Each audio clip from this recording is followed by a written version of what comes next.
thought that, you guys have a great personality. I was like, I got to talk to these guys. And when I listen to you guys talk and hear you guys' opinions about your opinion and your opinion about films and just the overall, to some degree, the industry, and you guys have some point of views that I thought was really interesting.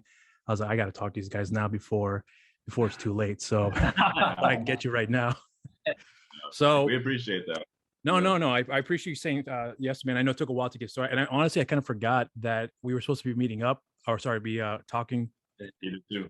Yeah, I saw that. No, I just got busy with work. Yeah. That's what I noticed too. And I just forgot too. There was a period of time where I was like, there was something I was supposed to be doing here. And then I was looking through messages that I thought maybe I must have missed someone's follow-up here. And I saw your guys' messages. Like, oh shit, that's who I was supposed to be talking to. Then I followed up, and then here we are finally hitting it off.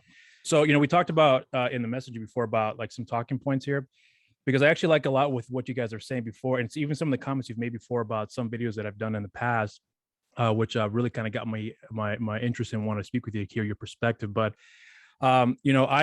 I was just trying to see your guys' perspective now from when you guys have first started and how you guys feel like things have changed for you as far as in the YouTube space that you've noticed for yourself that has been different, because it's clearly, obviously, you guys are still the same group of guys, but I could tell that the approach and the presentation is slightly different from when you guys first started to where you are with it now. It's night and day. It's quite obvious. So, but at this time right now, especially when you had some time off and to get back into it again, do you notice any differences with yourselves about how you guys are approaching this space now than when you were before? Yeah, I think back then when we started, it was like the pandemic, so we just had nothing but fucking free time. Yeah. And when we were doing like reviews on The Mandalorian or WandaVision, a lot of it was speculation and theorizing on what's going to happen next. And so instead of doing that, we just started shifting to doing it like a series review, right?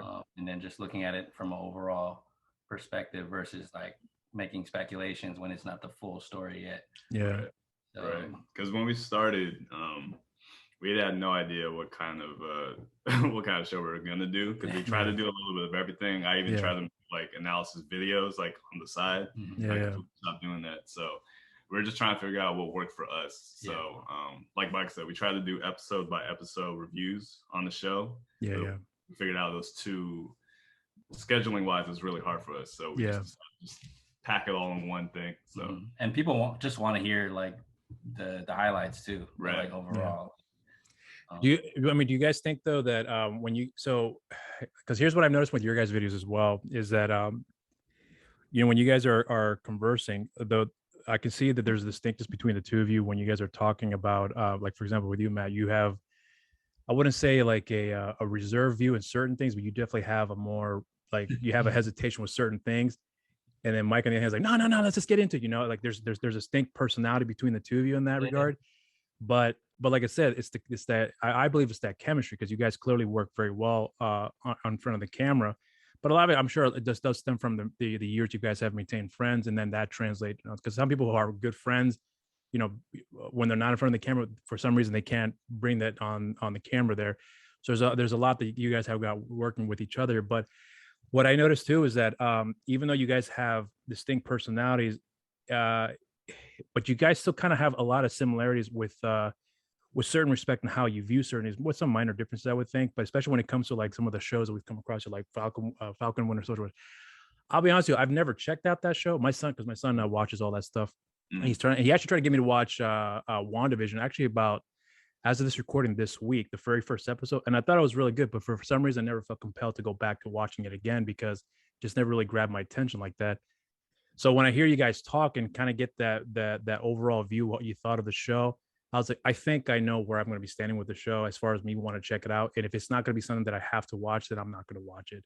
No disrespect to Disney, of course. It's just that it just didn't get my attention. But and a lot of ways, I felt like a lot of the similarities that you guys have, I felt very similar to, is how you guys look at certain properties and whatnot. So, one thing I also was going to want to point out too was sports, because actually I'm not really that much of a sports guy, but I know you guys are. I think you guys are at your absolute best when you guys do that, because I can see a lot more of the passion comes out. So, but you haven't done it that much as of late, though. I mean, you have done few far in between, but mostly it's just been like pop culture stuff. But the sports stuff, you have never gone back into. And honestly, I was kind of surprised because I thought with the numbers you guys were getting from those videos in comparison to what you guys are with the pop culture stuff, I was like, I thought you guys would be sticking with that, but for whatever reason, you guys never had done it. So I was curious about what had happened there.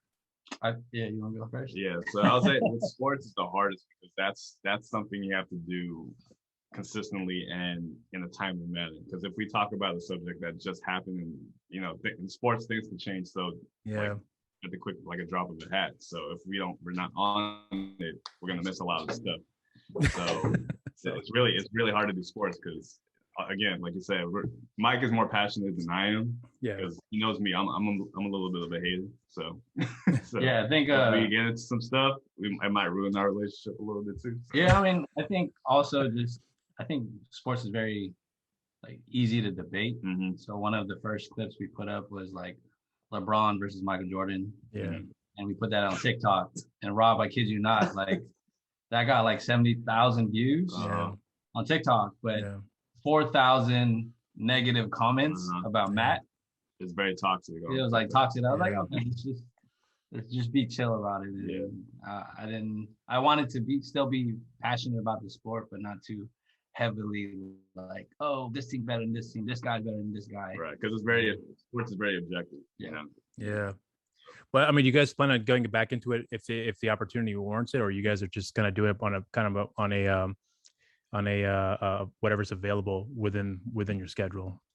Yeah, I talked to Mike about it because we have some friends that are into sports like pretty heavily, so I don't have to be on the helm. Mike, he could handle all that stuff. I could just be on the side. Yeah, for sure. I think that's been like a great point. That something I want to get into more of those debates, and because we touched on football last year, talking about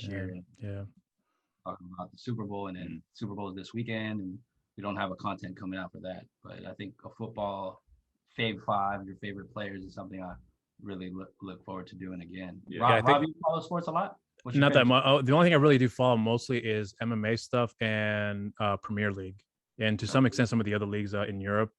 But otherwise, that's really my investment when it comes to sport. I kind of do mostly peripherals. Like I'll keep up with some things, but just enough to kind of like know what's going on. But outside of that, that's the extent of my involvement. You watching Whitaker tonight? What was that? You watching Whitaker tonight? The I can't hear you say. Oh, the Whitaker. Oh, wait, I just said Willie Kerr. I was like, who is Willie Kerr?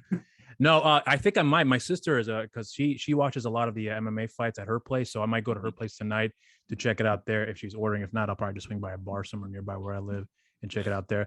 I'm excited about that fight because I don't know. I mean, what you guys into the MMA stuff here? I used to keep up with it a couple years back, and I kind of stopped for some reason because my girl's into MMA. So. Are you excited for that fight for the rematch between Adesanya and? Yeah, the first fight was really good. So I don't know if you know Gilbert Melendez. Yeah, I know who he is. Yeah. Yeah. So my girl used to work at his gym, so she was heavy into MMA at that point too. So yeah, I wonder what happened. He's still coaching right now, isn't he? He's coaching. Yeah. Yeah. He doesn't fight anymore, yeah. Was it because he got suspended for something like that? Was that what the story was? His record was kind of bad in UFC. Oh, that too. Yeah, that's true. So. He was supposed to be like the highlight boy too, because he was coming off of Strike Force and he had a lot of good accolades from there, and then came over to UFC, and like most other fighters who have a high, have a hype around them in certain other organizations, and they come over here or come over to UFC, and it just kind of gets derailed from there. And I think some people, that's the thing. I don't know if you guys feel it the same way about too, because I've talked to a lot of people who'll say, what kind of sport you're into? Like, I'm not really into MMA, but I like the UFC. I was like, it's the same thing. Think about it, but UFC's got better fighters. Like, no, they got some other great fighters out. But they always show, and they're right too. Some fighters come over for these organizations, they show up. So the UFC is like the standard, and then everything else is like just almost like pales in comparison. Which I get where they're coming from, but I don't think that's necessarily true. But unfortunately, they have a point because they that's the common trend there when it comes to these fighters. But I think for me though, MMA is one of those sports that it's like so fascinating, because I remember when I was a kid, when I first saw UFC 2, and actually we ordered that on pay-per-view when I was a kid. I thought this was the greatest thing in the world, and then obviously the years have gone by, it evolved into what it is now, mainly because of Dana and the Fertittas, which I think some people know who are hardcore MMA fans. But But the general growing public, they just look at them as they just purchased it and they made it a great thing, but it wasn't necessarily like that. But I remember seeing it from its infancy to where it is now, and I was like, holy shit! It's like within what 20, almost 30 years now, as of 2022, almost 30 years that how it's become what it is now. It's crazy. Because I grew up watching Pride. I watched Pride too. Yeah. Yeah, because I was a fan of the Gracies growing up. Yeah, so, I was too. Yeah, so and then like you said, there is a little difference with UFC now compared to like 20 years ago. Oh yeah. The sports turned to more of a little bit of wrestling into it too, like the drama behind it. Yeah. Do you guys keep up with that stuff? What's your guys' opinion on that with the whole drama that comes with the fights? We know it's marketing, just well, yeah, we all know, yeah. But I mean, are you guys following up with that at all when it comes to that? No, you don't follow into that? Yeah. I thought, when that whole Conor Khabib thing happened the way it did, I was like, yeah, this has gone way too far, man. This is people getting hurt and then Conor getting arrested and then he ended up getting a fine. I'm not so I don't fall into that stuff anymore like I used to.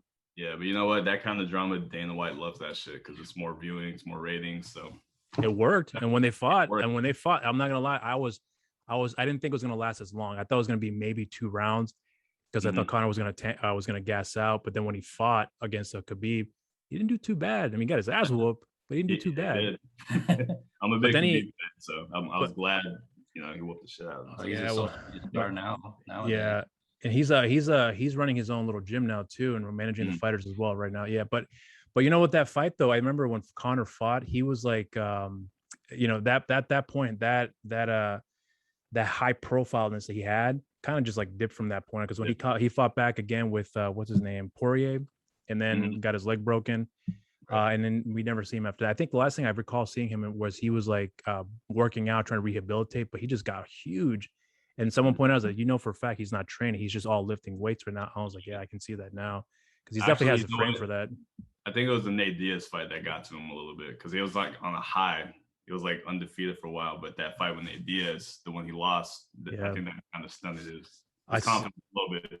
No, I don't think it messed with his confidence. I think what it did was it just, I don't know. It's kind of weird because I think this guy was living off that hype, and I think he stuck with that mindset. And then he still has that work ethic in him, but it's like I don't think his techniques changed at all because he's still the same. He still fights the same. If you look at all his other fights from Nate Diaz, he still fights exactly the same with some minor differences, but he's never changed at all. So I know for a fact he wasn't really evolving as a fighter, but he was evolving as a businessman, as a showman, but never as a fighter. Not since that Nate Diaz fight. Remember he did that fight with Floyd. That was a waste of time. I think it was a good fight though, but I think it was a waste of time. But he got paid, so I can see why he did it. Again, that's business for him. What he got paid, like $100 million, some shit like that. Is what it was. So he didn't care anymore. After taxes, what, 50 million? So he's set for life. And he did that. What was it? Proper 12, which I've never drank. I tried to buy it one time. Someone told me that when they were out of order, which I was blown away that here in America, well, I should have known better, but it was a lot of stock. But he made money off of that. So yeah, like I said, he's a good businessman because he knew that his name had value. But see, that's the thing with MMA now. But where you think, I think some people have this impression that MMA fighters are like meant to be wrestlers now, and that's what kind of deters me from the sport. That's why I don't keep up with it as much as I used to because it became a lot of that. Even the Adesanya fight that he had, this upcoming fight that he has with Whitaker, it's like it's them going back and forth and who can outsay the other. And I just lost interest in the first 5 minutes of that press conference, and I didn't keep up with it after that. What was that? Is whoever has the mic skills. Yeah, that's what it is. It's basically emceeing. It's emceeing, and if you are a good emceer, you're a shitty fighter. If you're a good fighter but a shitty emceer, but it's very rare to be both. And Conor was one of those guys at that time. And then you find other guys who were good at their time still can't keep up with it now. Like it's difficult to keep up with this stuff, and honestly, it just becomes way too much drama and less about the fights. At least for me personally. Yeah.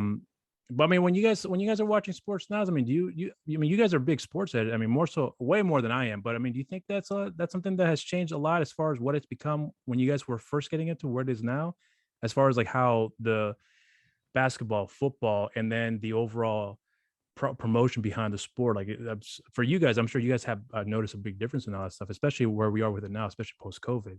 Yeah, absolutely. I think because social media has just shifted everything with the way sports and people watching movies and TVs like consume it now.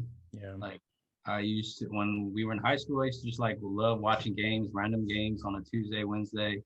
But now with being so busy with work, I just catch the highlights on Instagram, So on sound YouTube. bites. Yeah, sound bites. So it's like, and then the way things were back in the days, the 70s, the 80s, like it was all about the Celtics. It was all about the Lakers, the Cowboys, Steelers. But when you move to like the Michael Jordan era, it was more about the stars of those teams. Yeah. And even more so LeBron, the player empowerment movement of players getting to decide where they want to go.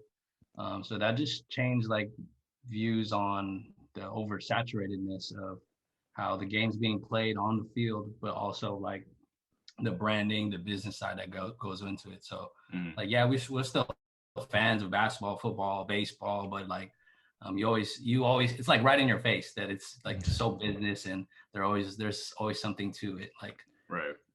Do you think like the days of like dynasty teams are gone now, because you have teams like Dallas Cowboys for a period of time where they were like the dominant team, and then you have, you know, for a period of time the Steelers that even recently they were like the dominant team, and then you have the Patriots who were the dynasty team, and now that what's his name, Brady is gone, they don't have that same impact like they used to, even though they have Belichick, but clearly Brady was that secret ingredient. Now that he's out of the equation, you know, it's we don't, you know, we'll see how that goes down the line there. But do you think that dynasty aspect of it for any team is gone now, or you think it still is capable of happening? Like Mike said, like back in the day, players, you know, you never knew what was happening with them because social media didn't exist yet. Right. So now, you know, players have, you know exactly what they're thinking because of Twitter and Instagram. You know how they're feeling. If there's any type of friction within teams, you would know. Everyone would know at the same time. James Harden, as an example. You know, OKC, they were supposed to be a dynasty. Yeah. We see like how players' egos can conflict with one another. I think the last dynasty we've seen is probably the Warriors, which is us. But even to that point, like KD, when Kevin Durant came over, like now it was a super team, and everyone just started hating them and didn't have that natural underdog dynasty that you were looking for. Right. And naturally too, you know, there's especially in the NBA that I'm noticing no player has any loyalty to a team anymore. Like Kobe or you know, those kind of players don't exist anymore. So maybe Curry, maybe Giannis might be the last Giannis one. Might be the last one after Curry. Because I mean, if you think about it too, you guys like what's his name? I'm thinking of LeBron. One of the very few guys that goes from one place to the other and actually wins trophies. Like I think he's one of the very last of those guys, at least in this era, that is able to pull it off because his talent's that on par. Absolutely. But I mean, like even now that when I don't know, I don't keep up with basketball at all like that. But you know, I hear guys like Steph Curry, who is like the top tier of the players in the game right now. But outside of like, you know, the James, Durant, Curry, I mean, who else is out? At least for me, because I'm just coming in from like just a spectator standpoint. But is there other guys like that you can look at and say, if we were making an Olympic team right now, these are the guys you want on your team that you know are going to work well together? Me and Mike we had a video about the rising stars. Oh, that's right, you did, Yeah, we were talking about like when LeBron retires, Curry retires, who's left, and then there's actually a couple. But personally, I can't see it yet because they're so young. Like, I don't know. Like, we're talking about who would be the face of the NBA like LeBron was or is still. So it's hard to tell. It's too early. But I mean, like Matt's least favorite player is like Luka, who is an international player coming from Europe. And I think he has star power. But like, it's a great question of who's that next generational talent that's has both the branding off the court and the talent on the court. Yeah, and like just what happened with Brady, he's gone now. So but there's hella quarterbacks. There's hella quarterbacks, but who's going to be that GOAT or that face of the NFL now? That's true. Yeah. But do you think a lot of these European players now that are coming over to play in the NBA are we seeing them more often and they're becoming like quality players, or it's just kind of like far in between? Because when I was growing up, with the very little I wasn't into basketball, very few stuck out. Very few. Now I'm starting to hear more of that. Luka's an exception to it. Like he's like his talent is there. Giannis, who's also international from Greek Freak. I think he has star power, and he kind of a nickname for him, Greek Freak. Yeah, they call him Greek because he grew up in Greece, and I think his family's from I don't want to say the wrong African country, but yeah, he has that international appeal, and I think that's where the NBA is trying to move forward. Like, really have a market in Africa, NBA Africa, NBA Asia. So I think that's the next phase. If we could get an international star like to a LeBron level, NBA is going to bring in more bucks. Yeah, and another thing too, the rest of the world is catching up with the NBA now. So players across seas, they're actually at the same level, or if that's not even better than some of the NBA players now. So we're going to see a lot more mix. You know, we might even see more Asian players. You might see a Filipino at some point. You never know. But I mean, do you think they're a lot of the players are getting better over in Europe? Do you think that they have the same drive like some of the younger, like older NBA guys back in the day that have like they start off from nothing and made the way to the top, and then they busted their ass and they showcase that. Whereas in Europe, they're seeing that from afar and like, I want to do that, have even more passion than the guys who are here, born and raised, going through the system that may not compare as far as like their passion level to the guys over here. Do you think there's a difference between that level of talent when it comes to that?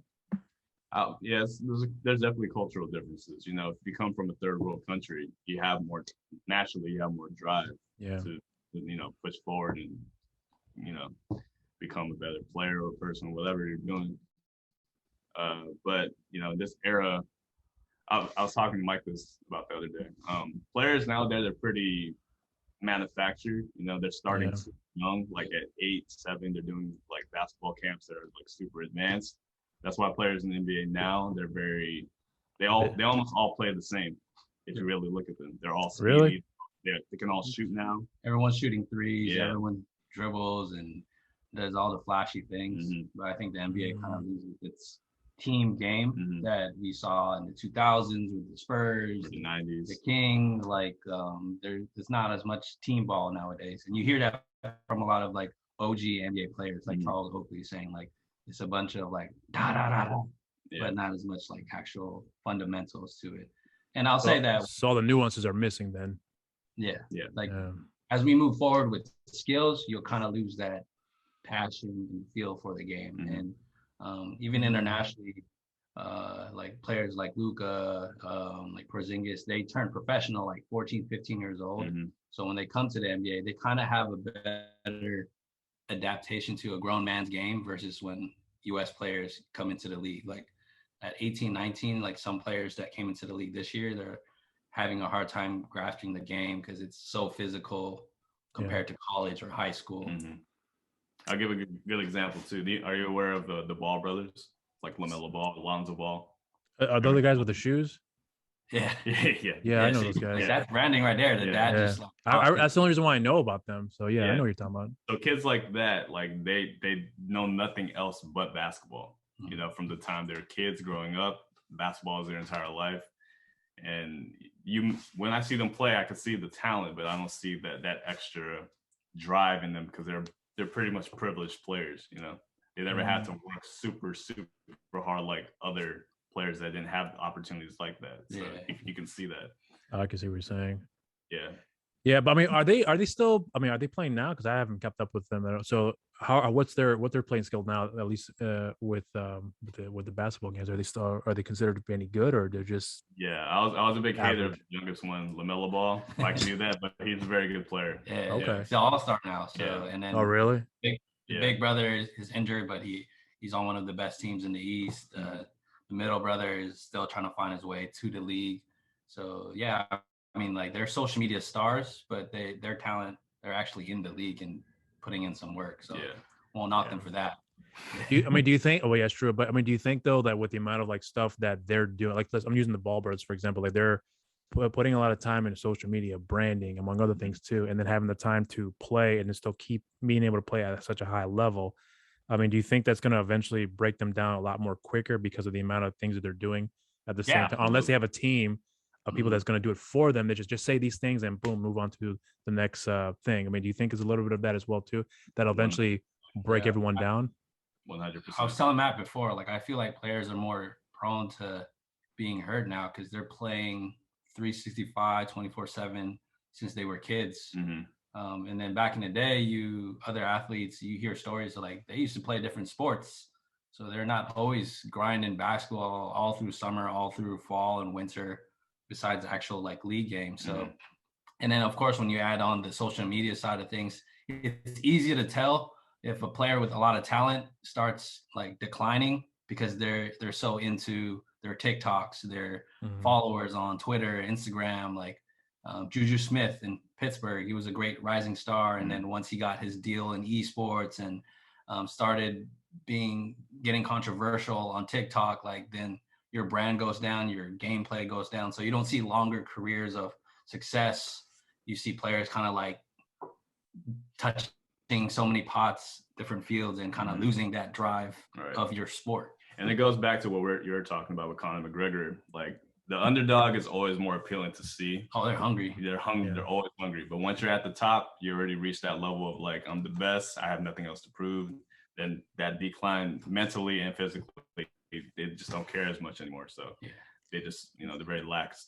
And it sucks as fans because we see it. We can tell the difference. It's very noticeable. Yeah. And we don't have the talent they have, but of course, as fans, you want them to have that same drive because like we're working every day and you're making $40 million a year, like James Harden, but you pout your way out just to get traded. Like that kind of shit wouldn't fly in our normal work days, And also that's why when Kobe died, that's the kind of players we grew up seeing, and that's the kind of we want to see in every player, like that drive, that hard work, dedication. Yeah. Like from the time he started to when he retired, it was all basketball, but it was hard work in between that. Every basketball first. Yeah. But do you think though?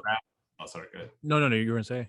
Yeah. When you can see that a player, any player in any sport, when they care about the craft, and you see that and you hear it, you have more admiration for people like that. Yep. But do you think though that when because here's what was always one of my biggest things about, especially with MMA, with soccer on the other hand, soccer's still kind of more or less the same to a point. I mean, definitely social media has brought the more awareness to a lot of these players, but I always feel like that eventually something's going to break down and people are going to start to realize that you spend too much time on this. You need to manage your time a little bit better by doing this. And that's where I think the teams come into play. Not teams as in like the actual team itself, but the people that are working for the guys who are trying to help manage their careers and whatnot.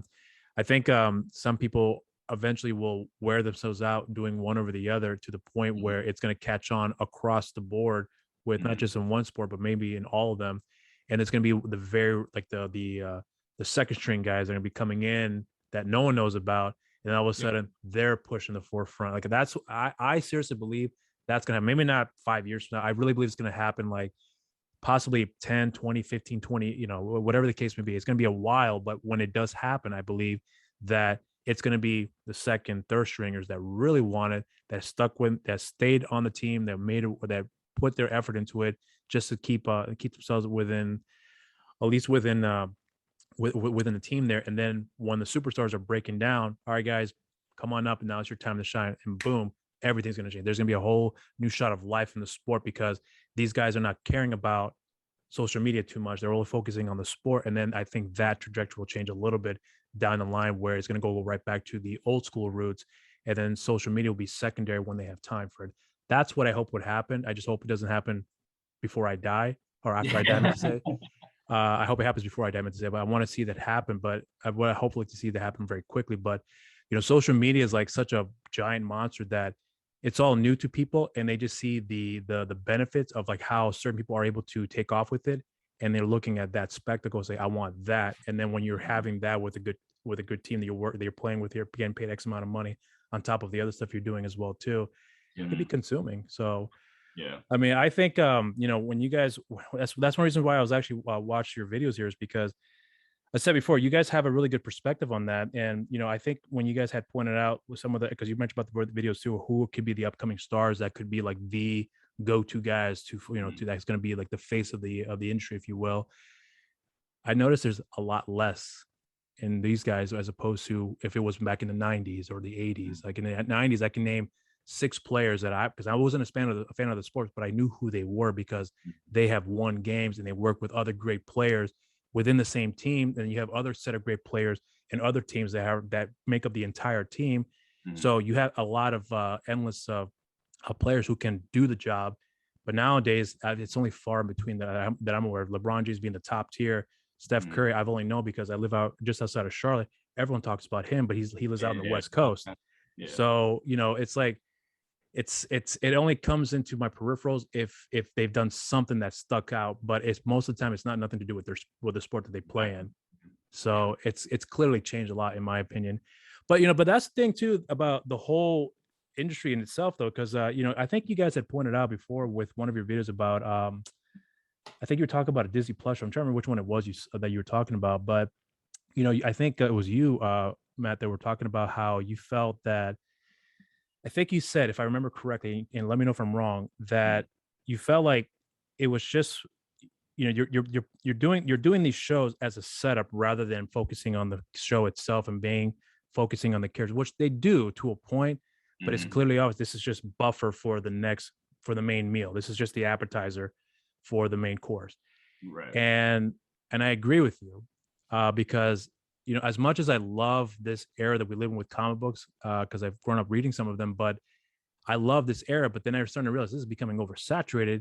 And then I started to realize that I'm more focused on select things that I'm rather get myself into, to the point where if there's an underground comic book that's coming out, I'm probably going to be more interested in that adaptation than I would be with maybe the next Marvel, which I'm not going to, I will check out, but never heard of this property here.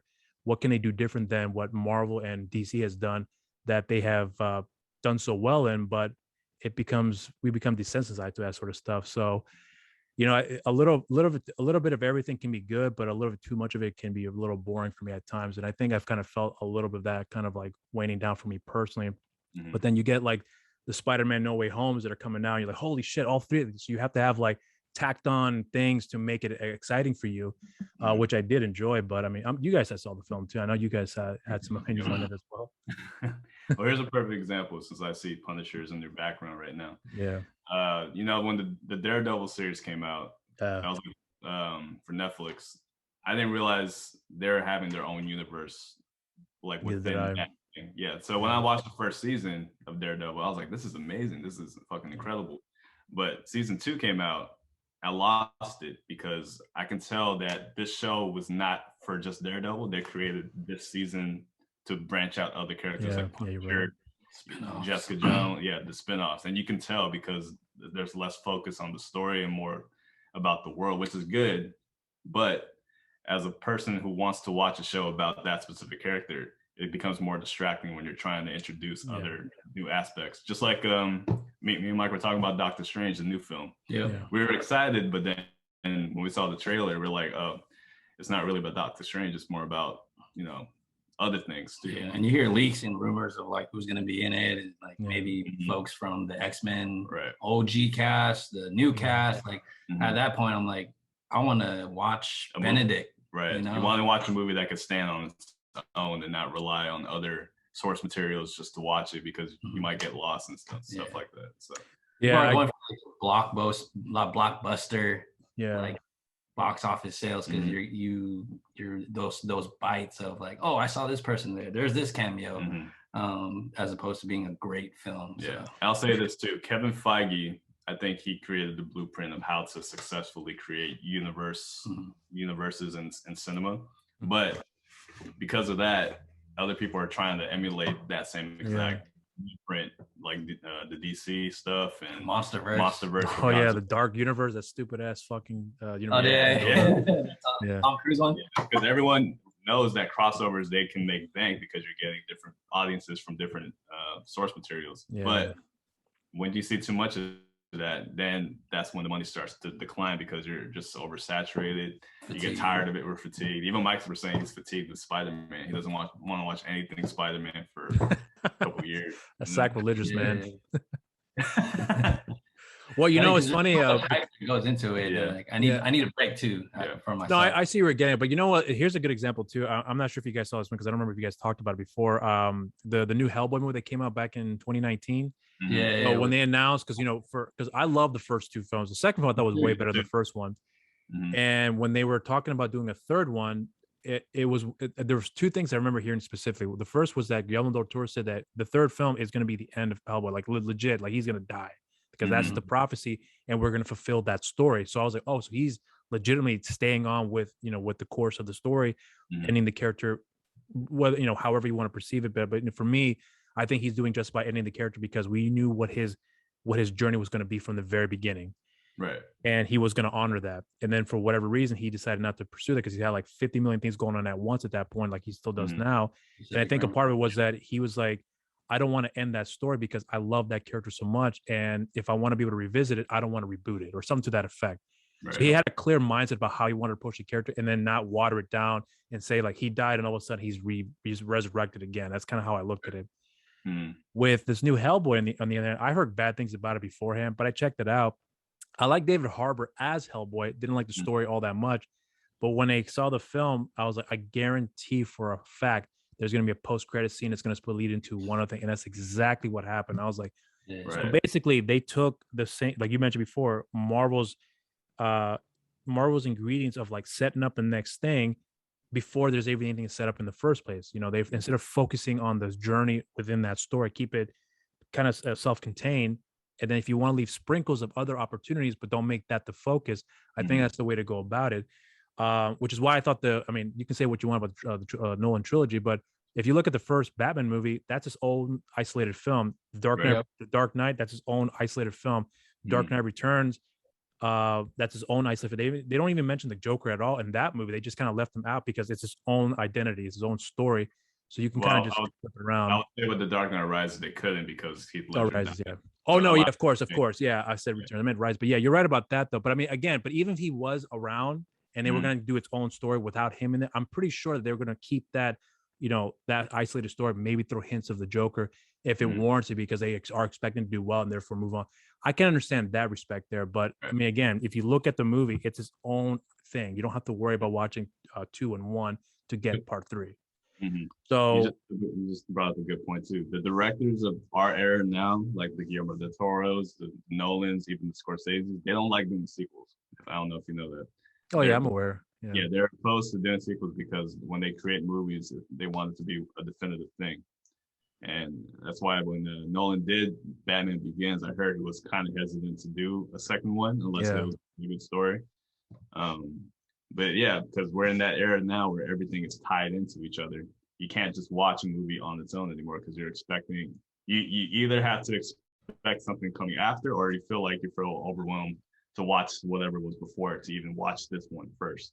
Yeah. So it gets very, you know, it gets, like Mike said, it's fatiguing after a while. Binge culture. It's binge culture. You're expecting to, there's going to be an entire franchise that you got to follow, or you don't want to go into it. You don't want to go into that side of the pool. Maybe you just want to dip your toes in it a little bit.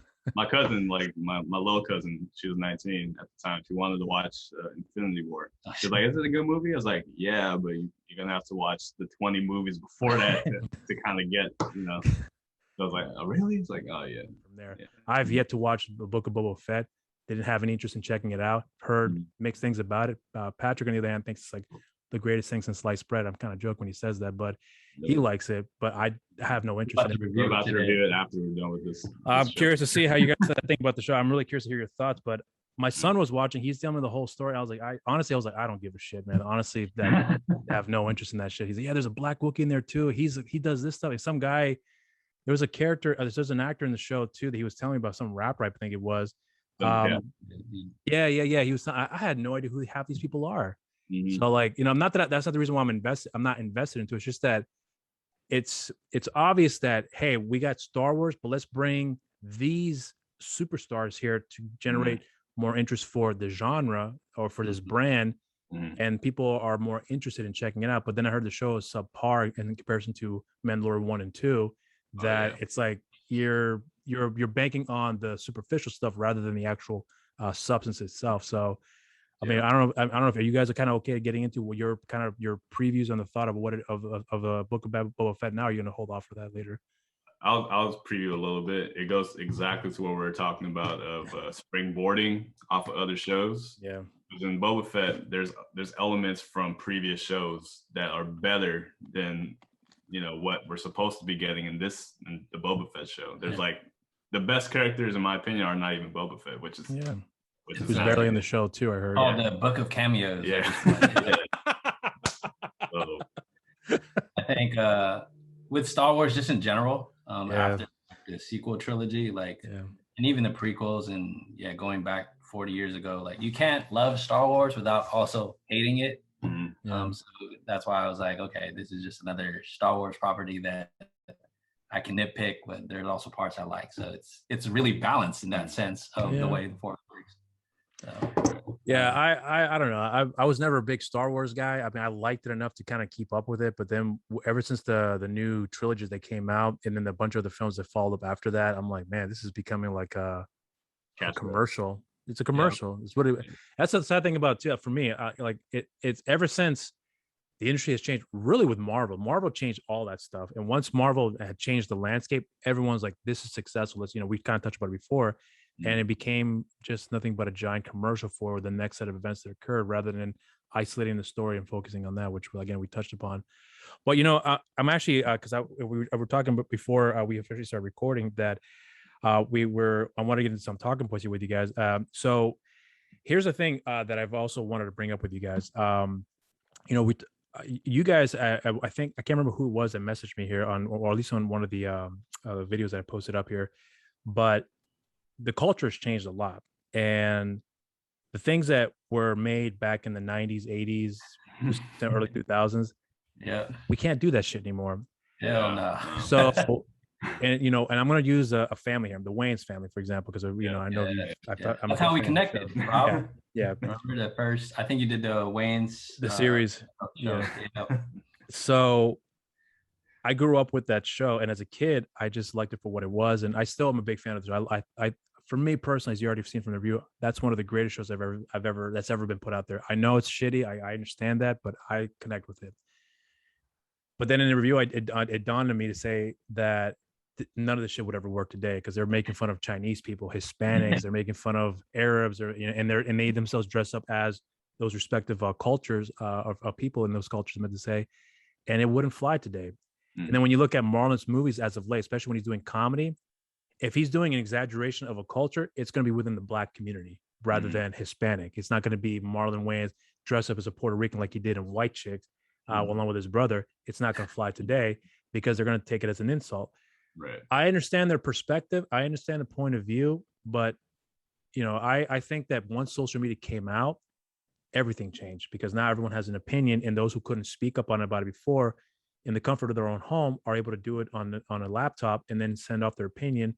And then all of a sudden, everyone is being held accountable for what they said 15 years ago.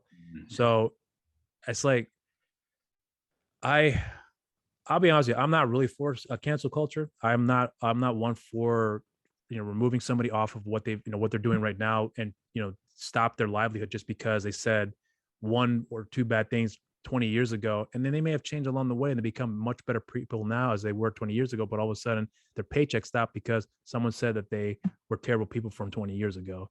And there's a lot of people in the industry that would have been fired today if that was really the case. And that's also the Wayans brothers. But, when you guys are looking at those films now and seeing how things have changed from what it was then and where we are with it now, especially with the whole social justice approach where people are wanting to make a stand on something, which I do agree with, but I think it can be a little they try to overcompensate rather than really doing their due diligence and verifying the information before they get to talking about it. So, I mean, I don't know if you guys have any stances on that. I'll go first. I think just social media just gives everybody that mob mentality of like, all right, Aquafina said something like, oh yeah, I heard about that.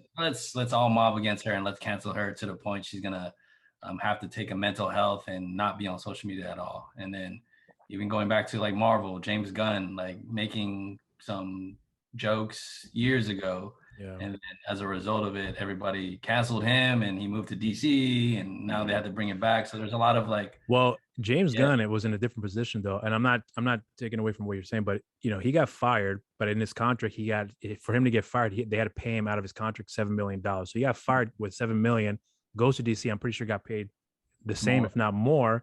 And then Marvel said, hey, you want to come back?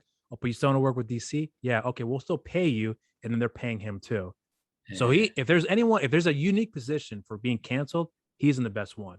He's still working right now. And he's a white guy too. I mean, I'm not saying that's the reason why, but I'm just saying it's interesting that the cancel culture it's never consistent all across the board. It's either you're up, you're out, or you are still in. And for him, he's one of those guys that's still in. He's still getting paid for that as well too. So right. So I'll say this about that topic. Context is very important. Yeah. You know, when you're trying to watch something 20 years, made 20 years ago, 30 years ago, you have to kind of watch it with the mindset of what was going on during those times. Like the Wayans brothers, for example, they had the whole run from the In Living Color into like, I think White Chicks, maybe. They had like a whole run where they're untouchable, but their material was always based on not only making fun of ourselves, but also kind of, you know, picking apart like other cultures too, but making sure they're involved with it. So if you're gonna like have insensitive jokes, you know, kind of involve the people that you're trying to make fun of be a part of the joke as well, or let them make jokes.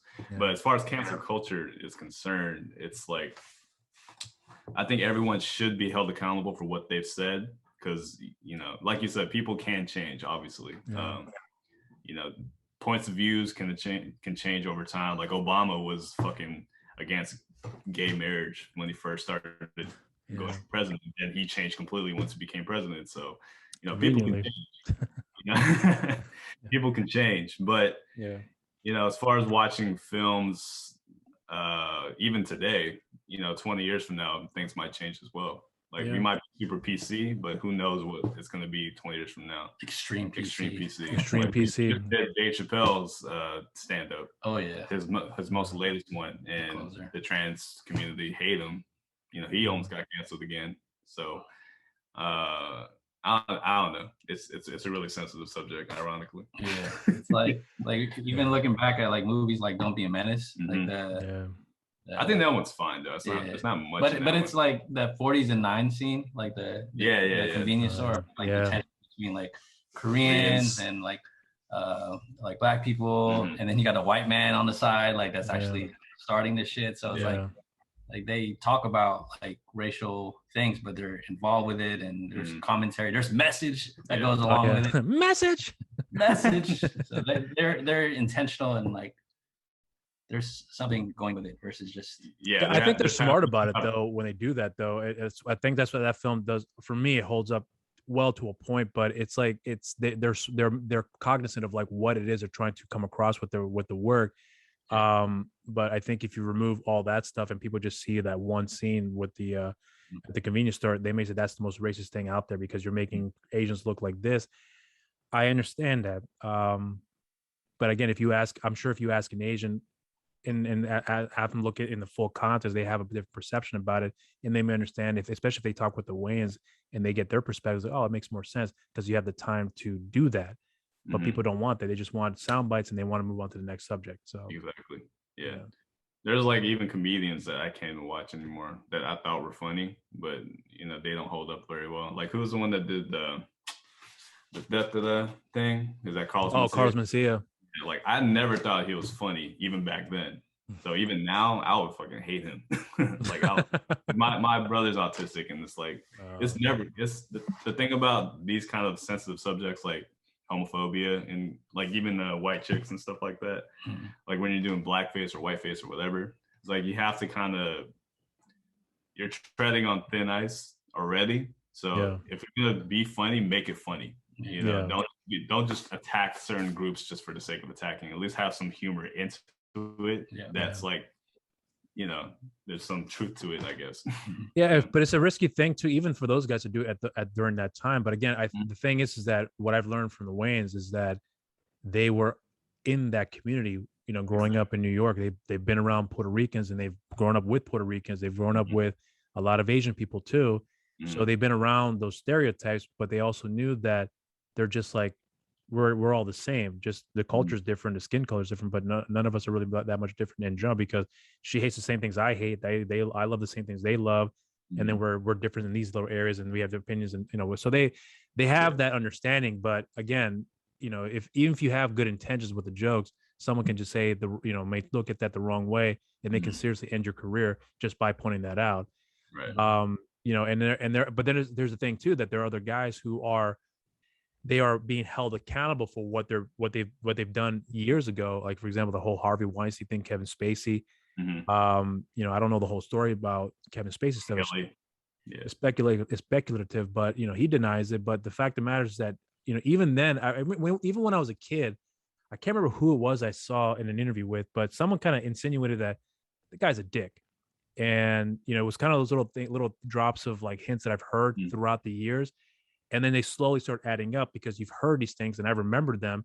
And then once they started coming out, I was like, oh, I do remember this guy saying this here. And then you hear everyone else, yeah, he was a dick on set. I never liked it. He was really rude to this guy. And then all of a sudden that comes out more and it makes more sense. So if it looks like a duck, sounds like a duck, and walks like a duck, chances are it is a duck.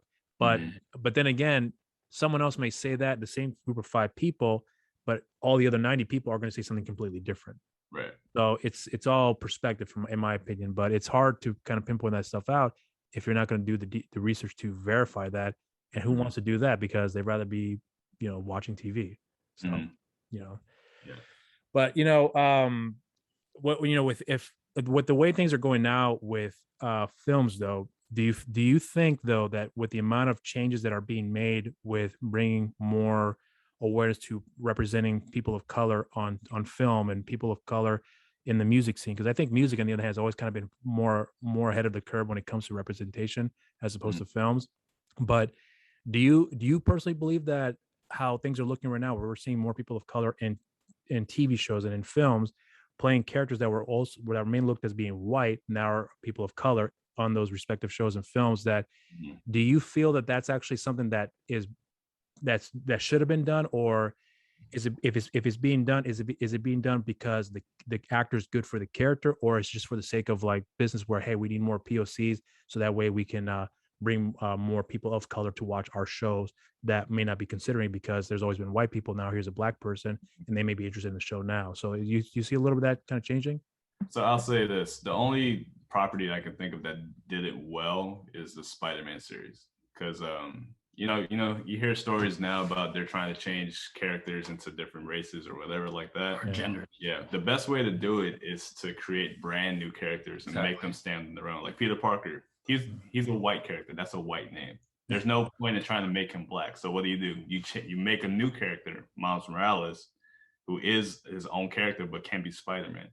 So as far as like trying to add more, we talked about this in the Mandalorian series. Like we noticed there's a lot of Asians in season 2 for whatever reason. Yeah. Or like what's up with that? Like what is the point of that? Are you guys just trying to include for the sake of inclusion, or is there a purpose to you adding more people? So I don't know. There's always different, like, it's like with Marvel, like Eternals, like we talked about it, like it's very. I've yet to see that movie. Yeah. Oh, you haven't watched it yet? Not yet. I'm kind of like hesitant, to be honest with you. It's very very diverse, but is it like, are we just doing it just to fill a quota, or are there really great actors? Yeah, and there was a point to the diversity of the movie, but the way they wrote it and the way they directed it, it didn't hit.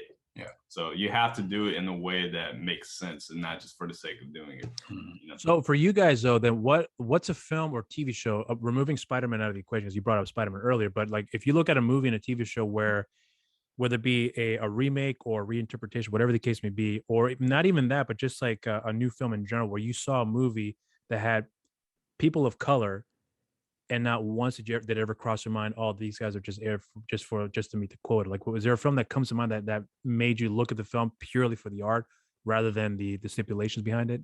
I can think of one. Do you watch any anime by any chance? Not lately, no. Okay, so there's a show called Cowboy Bebop. Oh yeah, I know that show. Yeah. Okay. In that show, the director himself included people from different races, genres. It's a genre mixing show to begin with. But he did it in a way that didn't feel forced. You know, if there's an Arabic character, he's Arabic, but not, you know, it was represented well for whatever. You're talking about for the live action show, right? No, the anime. Oh, okay. Animation. Yeah, because that's the only anime that I can think of that actually has people of color of every single race that I could think of is in that show, and it's done tastefully. So that's the only one I can. Yeah, I can't. I'm like processing all this. I just can't unsee the business side of things. So, but I do know one thing that is coming up is like the Superman. Michael B. Jordan is trying to be like another Superman version, but not. I thought he was producing it. Wasn't he producing that movie? He's producing Static Shock, or helping I heard with he's that. producing that Superman movie too. It's Oh, on that one too. Yeah, I so think it's that's but what it's I'm another. reading. It's a different character. Yeah. And from seeing people's comments, like that's what people prefer rather than just race switching. That's another good one too. So you watch the Rocky Balboa movies? Oh yeah.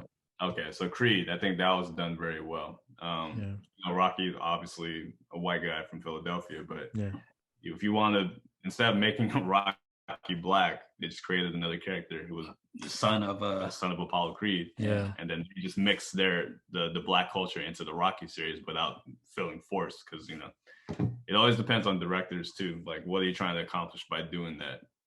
You know. Yeah. Well, I think Coogler is definitely a big factor behind it too, because he comes from a perspective where he grew up watching the film series because of his father, so it was obviously influence onto him, and he wanted to pay that respect back by bringing his own flavor to it, which that makes a lot of sense. You're right about that.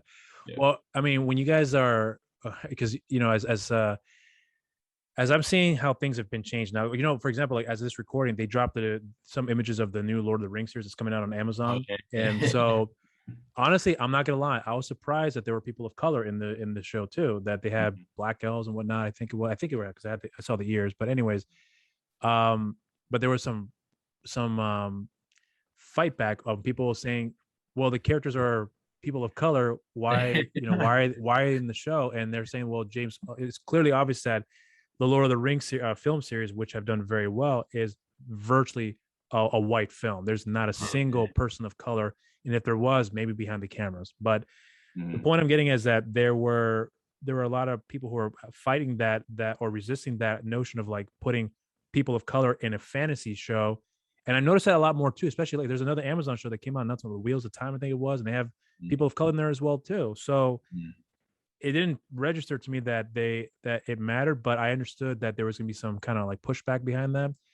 I'm laughing because like one of the top comments I saw from the trailer, like somebody was like, not once did I watch Lord of the Rings and think that I needed an Asian person on screen. It was just a really great story, and like I don't know, I don't feel the need for a Filipino hobbit running around. I don't even want to see that. Yeah, that's a good point. And those are the movies that you don't even think about having representation because it doesn't need it. It doesn't serve the story in any way. So that's an example of forced representation.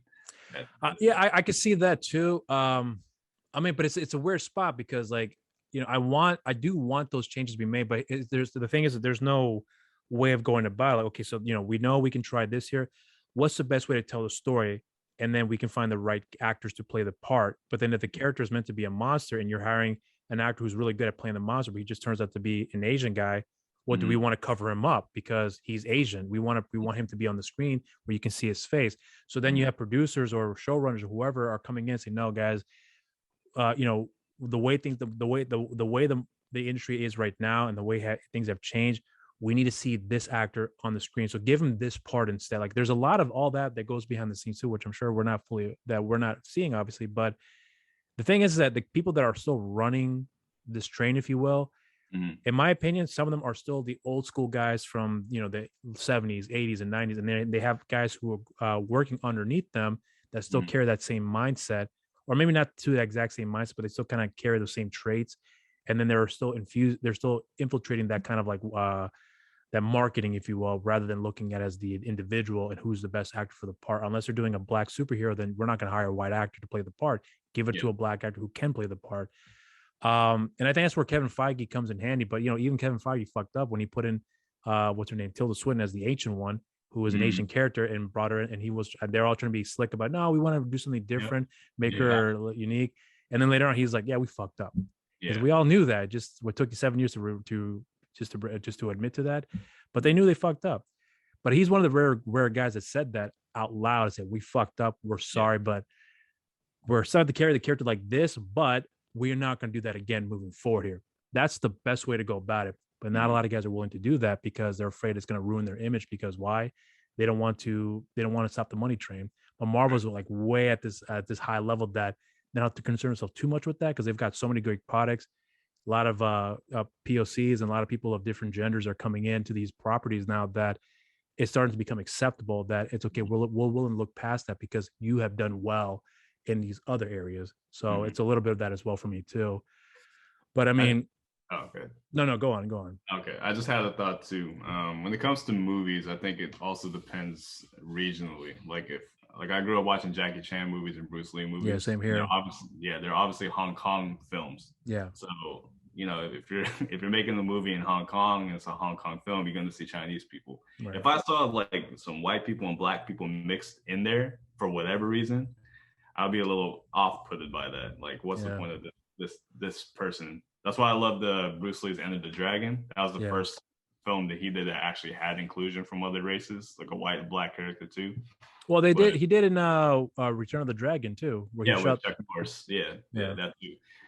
But that's what I'm saying. You have if there's a purpose to why these characters are in there and it serves a purpose, then I'm all for it. But if you're just including it for the sake of it, like, if it's an American film, I expect to see diversity because we're in America. This is about, there's all races everywhere. But if I saw a Hong Kong film and there's a lot of different races in China, I was like, I don't know. There's a black neighbor in Hong Kong. Y'all heard of Idris Elba might be the next James Bond too? Yeah, I was interested in that, but I mean, again, if he's going to be a James Bond serving the character well for the story they're telling, I have no problem with it. It could be an Asian guy for all I know. It doesn't matter as long as he serves well for the story, and not for the sake of doing it. Trevor Noah said something funny. It was like if Idris Elba is like a black James Bond, it'd be kind of easier to point him out. Like if he's running through like London, and that's not my joke, but that's his. Like why people would think that way. Yeah, I can see that. Well, it's funny because you're talking about Hong Kong films there. When I was a kid growing up, I remember when I saw, what was the film? Rumble in the Bronx. I love that movie too. Yeah. But I remember as a kid, thinking when Jackie's uncle was getting married to a black woman, the first thing that crossed, because I rarely saw that as a kid. So for me as a kid, I saw that, I was like, holy shit, like this is really cool. And then I forgot all about it because that was never the forefront. It was more like, I'm getting married to this beautiful woman, and then boom, the story continued after that. So it was like more or less kind of a peripheral, but it served for the story, but it wasn't the entire story. Yeah. I think that movie for me was like another turning point where I thought, so if Asians can do this here, why can't here in America? Why can't we do this here? So, but again, that's I've noticed that other areas in certain countries have kind of were ahead of the curve when it comes to representation, but representation wasn't the focus of being the story. It was more about the characters. And then here's a good actor who happens to be black, bring him in because he's good for the story. Boom. Yeah. That was it. That's a good point too. Like Rumble in the Bronx. It would make like, I remember in that film when I was surprised too that his uncle was marrying a black girl too. Yeah. But it makes sense because the story takes place in New York. Yeah. Why wouldn't he? If he married a black woman in China, that would be a little like, what's the story behind that? But since it takes place in New York, you don't even think about it twice. It's just like you kind of, there's a deeper like understanding that you don't even have to question it. It's just there. Yeah. So. But then you have movies like Rush Hour 1 and 2. You can say whatever you want. 3, I didn't like it that much, but 1 and 2 was really good because that, like, to me, as a kid, because I was in high school at the time, I think it was when it came out. Those two films for me, like that was like the perfect chemistry of like, an Asian man and a black man, two different cultures. But what I think some people don't realize, especially if you listen to like Wu-Tang, they were heavily invested with the Asian culture and they infused that with their music. And Wu-Tang Clan comes from 36 Chambers. So, it was clearly obvious that whoever, was organizing all this here, that they knew that this is the way to go about it. Partnerships, but two different backgrounds, bring them together. And it worked. Worked very well.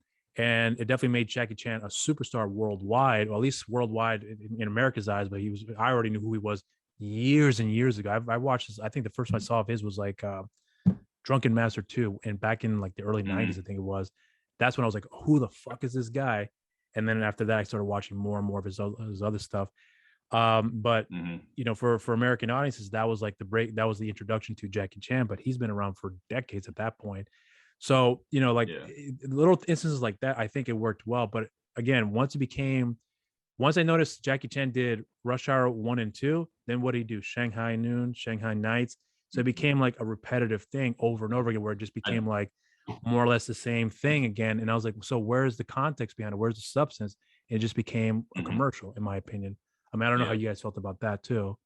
And then Jackie, that's a perfect example too. Again, if you saw Wu-Tang now, there's a lot of people in this generation that would say that Wu-Tang was probably appropriating Chinese culture, like RZA, for example. Like he was wearing Chinese clothing and all that stuff in the videos. Or even Jackie Chan, like when you watch the first film, he says the N-word. Like, oh yeah, it wouldn't fly today. Yeah, but we didn't bat an eye because it's part of the story. Yeah, it's about cultures clashing, not understanding. Like he didn't understand the context behind the word. Set up. Yeah, but that's the point of the story. That's the whole point of that scene. So it depends on how you tell the story and what you're trying. What's the intent behind it? You doing it. With Wu-Tang, they're inspired by Chinese flicks and Asian culture, and they include it within the music. That's why. But they do it respectfully. Now, if they're doing it just because like it was some type of marketing scheme and they didn't watch Chinese movies growing up, then that would have been wrong. But since they love the culture and they showed respect to it, they were able to do it successfully. And they're still like paying tribute to it, like even now. Yeah, like, RZA's doing scores for like Asian inspired movies, animated films, stuff like that. So you can tell when people are genuine about what they're doing and when they're not. So did you guys check out the film that he directed called what's it called? Something Golden Fist, Man with the Iron Fist? Iron Fist, yeah, I watched it. It's all right. It's all right. The soundtrack was good though. Yeah, it sounded like the soundtrack was good. Well, he's also done a lot of other stuff too. Like he was doing The Protector 2, which you ever seen that movie? I watched the first. I love the first Protector. First one was fantastic. Don't watch the second one. It was not that good. Yeah. But RZA was in it, and that was one of the reasons why I wanted to check out, because I thought he did okay with Iron Fist. Yeah, it wasn't good. But the point I'm getting is that he, it's obvious that the Asian community, well, the Asian, China is very aware of this guy being a huge fan of the Chinese cinema, especially with the martial arts films, and that they're bringing him over to be a part of these productions. I mean, I know the film Protectors of Thailand is a film from Thailand, but they're aware of that stuff here, so they're bringing him to kind of add on to the mixer to, I guess, in a lot of ways, to say thank you. It's kind of how I got the impression with the interviews that they heard from that I've heard about the production. But like even now they're starting to catch on with the guys who have grown up with their music and now bringing them into the mix here. So there's a little bit of respect factor that I think I've noticed that it's starting to come out more and more as the years have gone by, because the kids that grew up with the stuff are now in some capacity in the industry that are wanting to say, hey, we want to bring you back here to say thank you, and we want you to work with us here. Quentin Tarantino is a good example of that, where he's watched a shit ton of movies and brings in actors that people has forgotten about or never heard of, and all of a sudden, boom, the moment they're in these films, they're superstars, and to the point where they're getting Oscar nominations or whatever. But he's bringing in guys that no one's ever heard of or forgotten about, and he's revitalized their career because he remembered them. And that's how I'm starting to notice now the change is going to be made along the way with the industry. But what I really want to see that done is behind the scenes, not in front of the camera. So there we go. There's another director you just mentioned, Tarantino. I loved from his run from Pulp Fiction until like The Kill or even Django. Like he knows how to direct people of color and incorporate it within the story without feeling a little like off. You know what I mean? I don't know if you like his past couple films, but I've noticed there's been a little shift in his directing style. Like he's worried less about inclusion and just more about telling stories, I guess. Yeah, you're talking about for like what's it called? Once Upon a Time in Hollywood. Yeah, I did notice that too, but it never occurred because I was invested with the story. It took me a couple of views to really get into it, but yeah, I did notice it right away. But that story though that's an era of in a time where Hollywood was hugely whitewashed, right? Yeah, and so it fit within the context of the film. Yeah, and then you have, I mean, the only thing people can say whatever they want about the Bruce Lee scene, but I was off-putted, but I had to remind myself that this is a fictional movie. It's not supposed to be based on reality, because obviously Bruce Lee was the shit back then. He would have whooped anybody's ass, but Tarantino was trying to tell a story here for the sake of it. So yeah, he obviously loves Bruce Lee. You can tell, but yeah. I think some people said that he didn't love Bruce Lee, and then that's why he was not honoring him the way he's supposed to be honored, and with how he was presented in the movie too. And obviously, with Bruce Lee's daughter Shannon chiming in and gave this whole this whole article about how white men are telling people of color what to do and things like that. So, I mean, I don't know how if you guys want to comment on that, but that's another thing too that I've noticed with, you know, like a person, you know, we being a POCs, I kind of have a perspective on how there's a way to go about it, and it's not going to be the same across the board. But there are certain people that have this need to say, this is how it's always been. We need to do this. And they kind of have like this like authoritative approach about it that, you know, we got to do it like this and we must unite. It sounds kind of formulaic in a lot of ways. But when you have a moment where some people who are really pointing out the facts and taking the time to articulate the thoughts, not saying Jen Lee didn't do that because she did, but she clearly comes from a different perspective because, you know, she's grown up with, right, it's her father, and she's grown up with, you know, the fame of her father, you know, her whole life.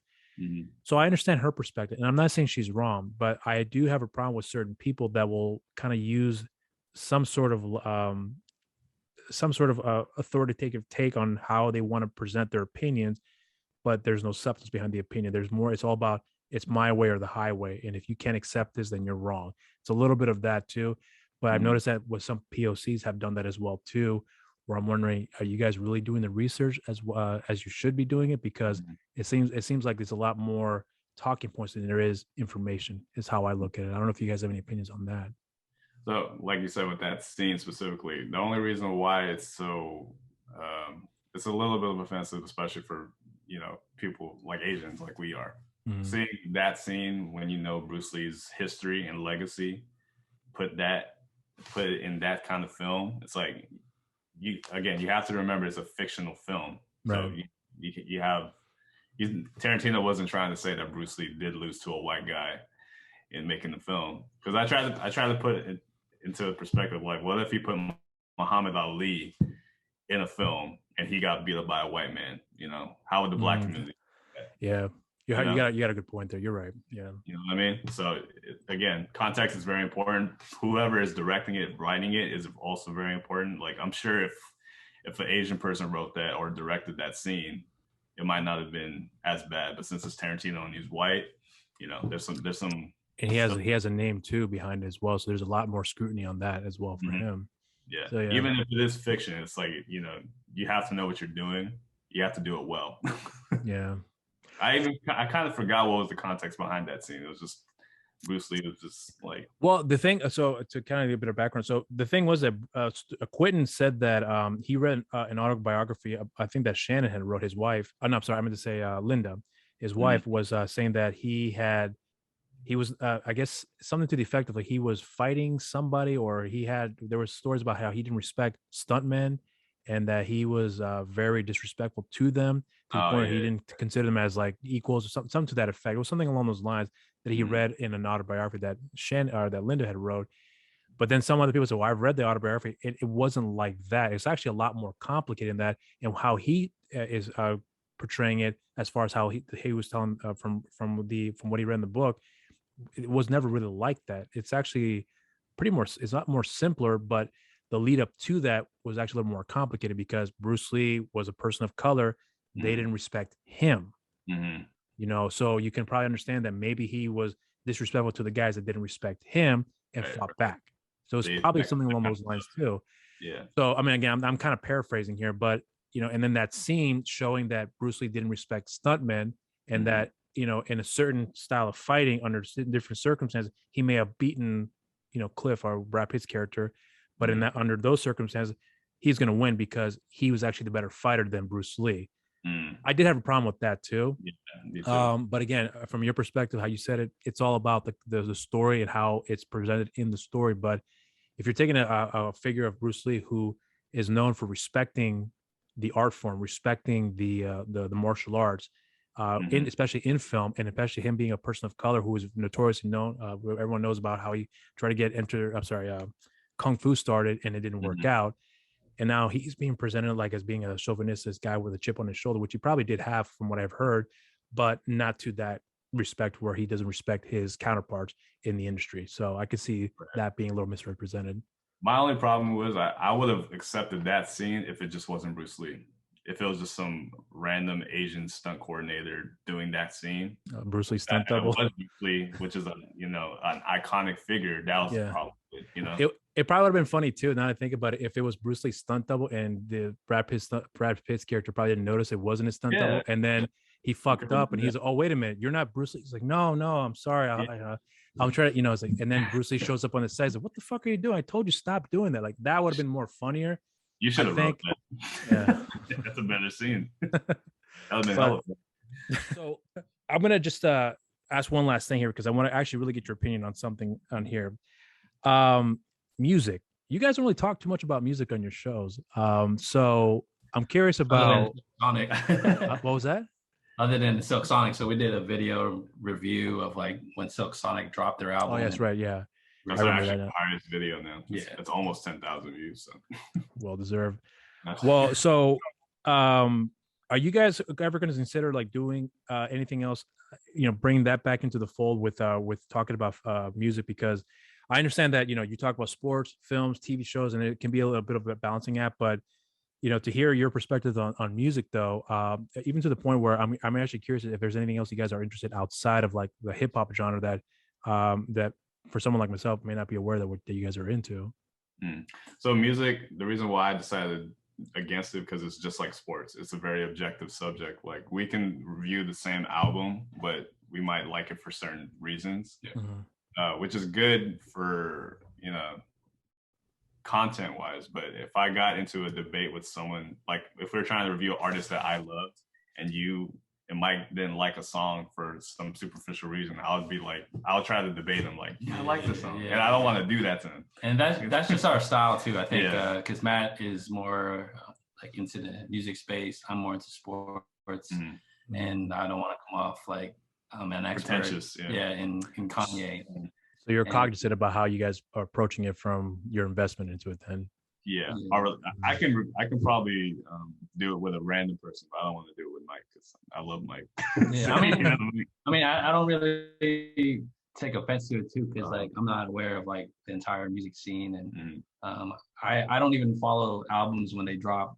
Like I like listening to it when like the J. Cole album that just dropped. I just listened to it 2 weeks ago, finally. Right. And that's just how I am with like music. I want to listen to it in my own time and space, versus like when everybody's hopping on it just so I can comment on it. So I think it goes back to our conversation with social media. It's like if J. Cole drops a hot album, do I have to listen to it right now? Like, or can you just listen to it and like in my own time? Yeah, but going back to that, this music was actually what bonded us together. Because when we played basketball in high school, we fell in love with one song. That's the name of the podcast. It's called Top Back, right? It's a that song. So that's that's what me and Mike bonded together with. And then we fell in love with artists like Lupe Fiasco. Who else was at the time? Like Marciasto. I loved Kanye. Kanye too. Old Kanye. Old Kanye. Kanye. And first 5 album Kanye.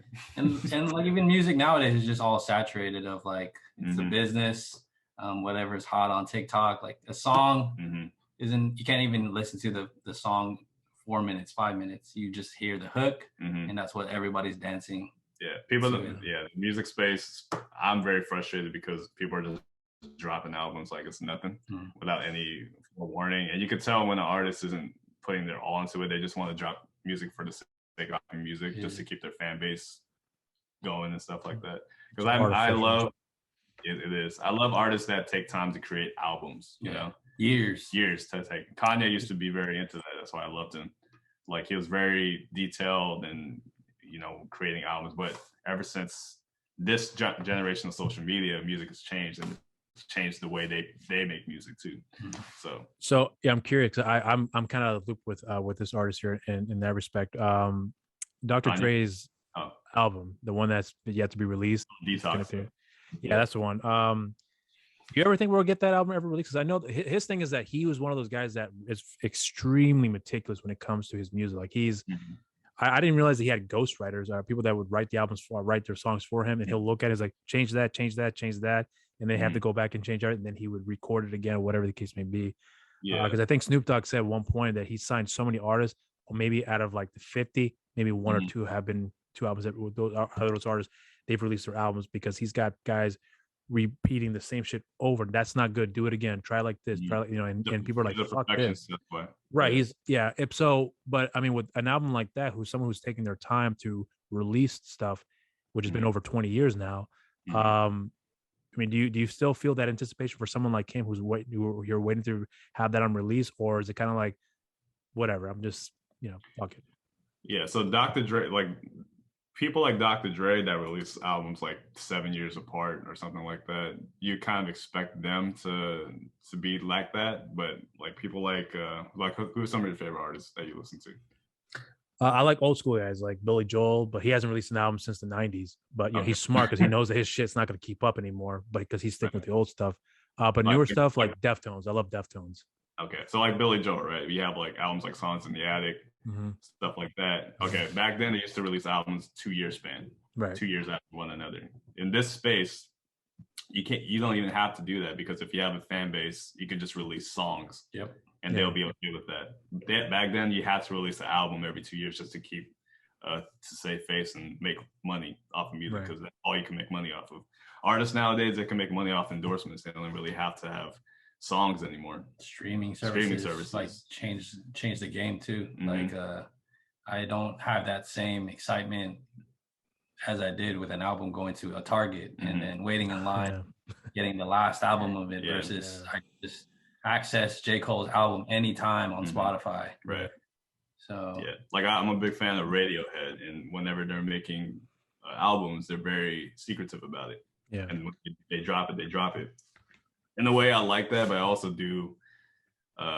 I admire the process of making the album. So, because some artists, they talk about making their album so much that when it actually drops, I don't even care anymore, because you guys just talked it to death. Yeah, and hyping it up so much. And you released 3 or 4 singles before it came out. Like okay, I'm good. And then 17 songs that are kind of like the same. Whack. Yeah. Whack as fuck. Yeah. Yeah, that's the thing about like a lot of artists now. I honestly don't keep up with half the shit. Like I told a story a while ago on the show where my cousin was telling me, and I was asking me, do you know what WAP means? And she was talking about the Cardi B song.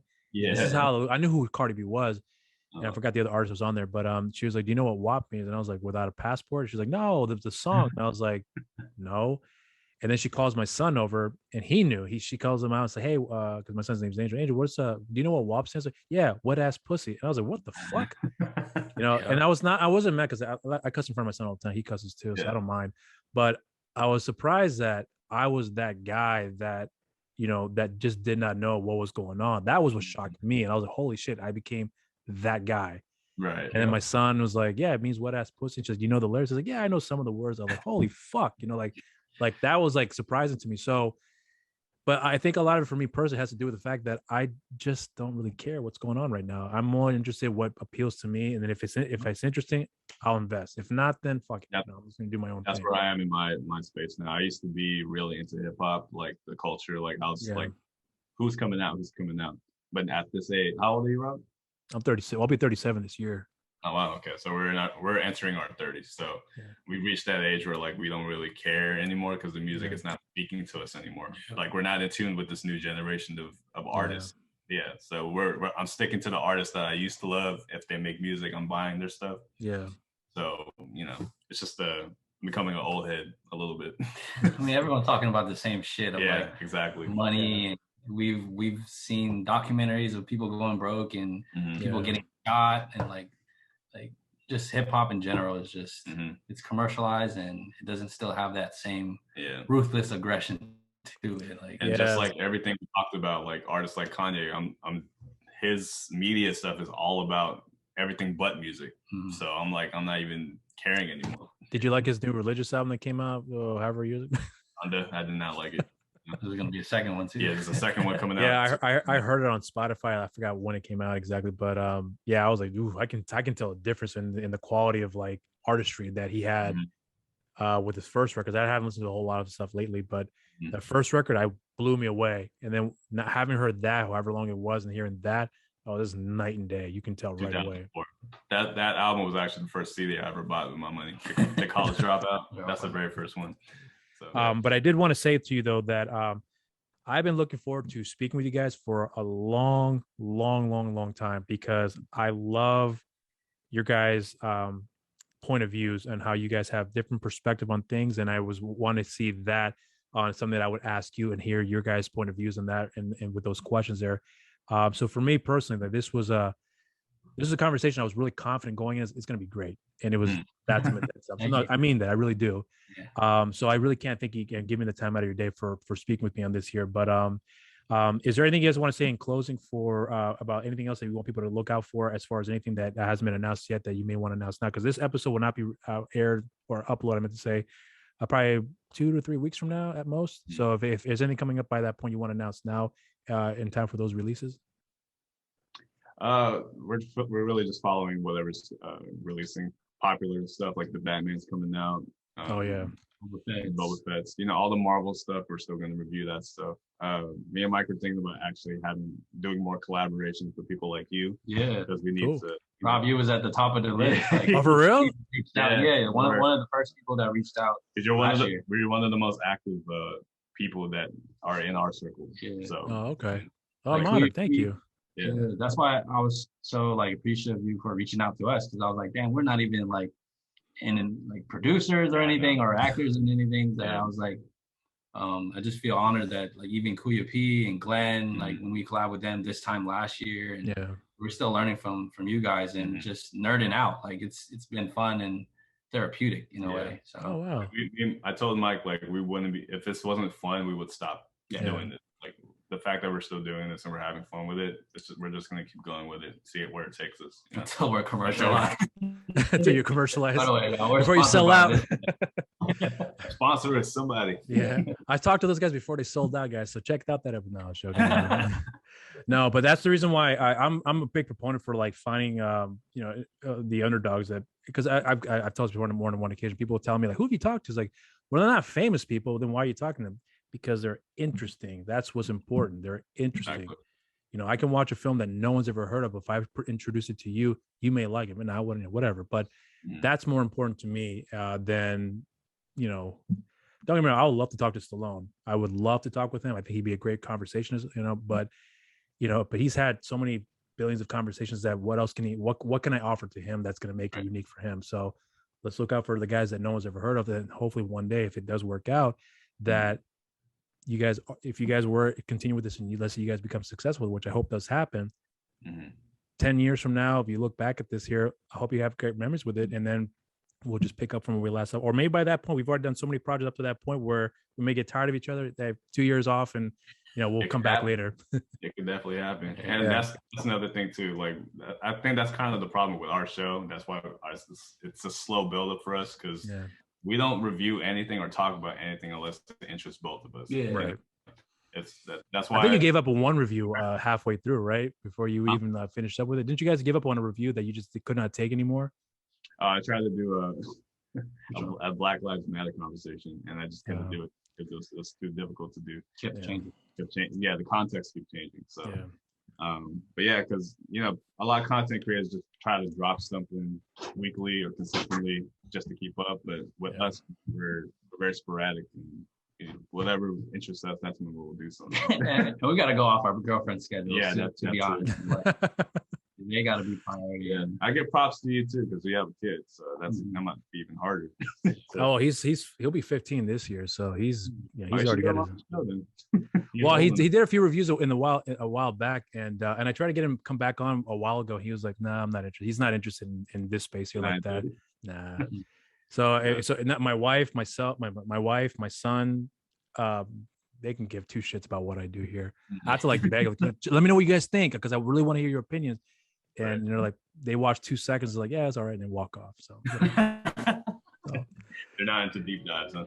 No. If you deep dive into other things, yeah. Even my son's into some shit that I'm like, yeah, that's pretty cute. Let's move on, So it's mutual. So all right. So for this recording, I'm gonna go and just hit the